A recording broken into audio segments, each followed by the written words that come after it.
पिछले लेक्चर में हम लोग हीमोग्लोबिन पढ़ रहे थे, जिसमें हम 4 पॉलीपेप्टाइड चेन की बात कर रहे थे। उसी 4 पॉलीपेप्टाइड चेन को यहाँ पे हम डिस्कस करेंगे। पहले देखते हैं कि हीमोग्लोबिन जो है इसको हम 2 पार्ट्स में डिवाइड कर सकते हैं, मतलब कि हीमोग्लोबिन कितने वर्ड से मिलकर के बना हुआ है।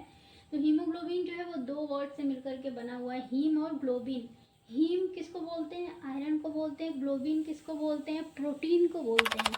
मतलब कि आयरन और प्रोटीन ये दोनों क्या करते हैं, एक दूसरे में कंबाइंड हो करके हीमोग्लोबिन को बनाते हैं।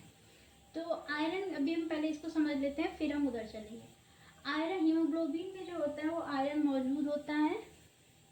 और हीमोग्लोबिन के अंदर जो हम 4 पॉलीपेप्टाइड चेन की बात कर रहे थे, तो वो आयरन कैसे बाइंड होते हैं, ये उसका स्ट्रक्चर है कि इस तरीके से आयरन जो होते हैं वो बाउंड होते हैं। और अगर हम स्ट्रक्चर्स की बात करें, फॉर्मूले की बात करें, तो एक हीमोग्लोबिन देखिए यहाँ पे है, और एक हीमोग्लोबिन और ऑक्सीजन कितने हैं? 4। आयरन से हमें क्या मिल रहा है? ऑक्सीजन प्रोवाइड हो रहा है।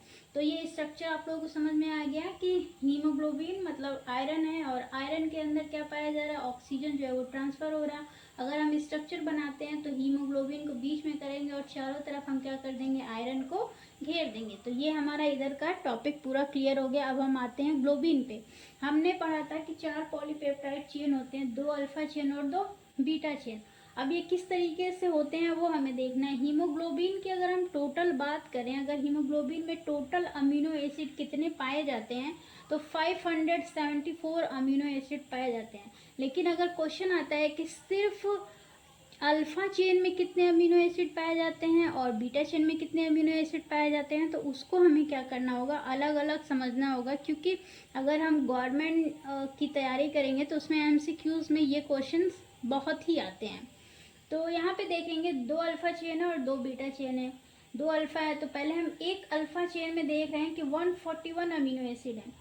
फिर इसको हम क्या करेंगे? डिवाइड कर देंगे 2 से। जब 2 से हम डिवाइड कर देंगे तो हमारे पास टोटल अमीनो एसिड कितने आ जाएंगे? 282 अमीनो एसिड। ये क्या है?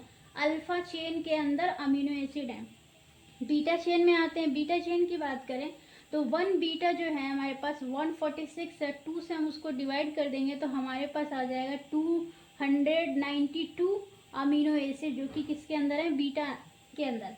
अब अल्फा चेन को और बीटा चेन को, अल्फा चेन के अंदर अमीनो एसिड जितने भी हैं और बीटा चेन के अंदर अमीनो एसिड जितने भी हैं, हमने उन दोनों को क्या कर दिया? यहाँ पे नोट कर दिया। कितना अल्फा चेन में अमीनो एसिड टोटल कितने हैं? 282, और बीटा चेन में है 292। इन दोनों को हमने क्या कर दिया? डिवाइड कर दिया। तो हमारे पास जो टोटल अमीनो एसिड निकल के आ गए, कितने आ गए? 574। तो ये तो है एक स्ट्रक्चर और फॉर्मूला अमीनो एसिड का। बाकी का टॉपिक हम नेक्स्ट वीडियो में समझेंगे।